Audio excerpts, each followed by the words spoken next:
உரிய ஜீவிதம் சிந்தைகள் எல்லாமே இவள் கைவிடப்படாத நகரம் என்றும் இரவு பகலும் பாதுகாக்கப்படக்கூடிய திராட்சை தோட்டம் என்றும் இவள் விரல் விட்டு எண்ணக்கூடிய ஊருக்கு ஒருவரும் வம்சத்துக்கு இருவருமாய் இருந்தாலும் அவள் மிகுந்த கனி கொடுக்கிறவள் ஆகிறாள்.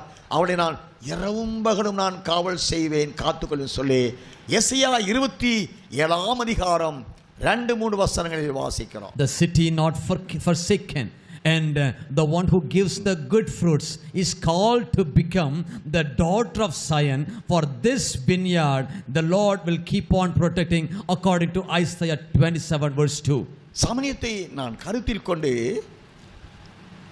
கைவிடப்படாத நகரம் என்று மிகவும் சுருக்கமாக நேசர் ஏசாயா தீர்க்கனை கொண்டு சொல்லி வைத்த அந்த நகரம்தான் சீயோன் குமாரத்தியாக தேவன் உருவாக்கி வெளிப்படுத்தல் 21 அதிகாரம் 1 நாம் 10 வசனங்கள் முடிய நாம் வாசிக்கிற பொழுது பரிசுத்த புதிய எருசலேமாகிய நகரம், the city not forsaken is called to become the daughter of Zion. It's mentioned in Revelation chapter 21:1-10 as the Lord's holy new Jerusalem city.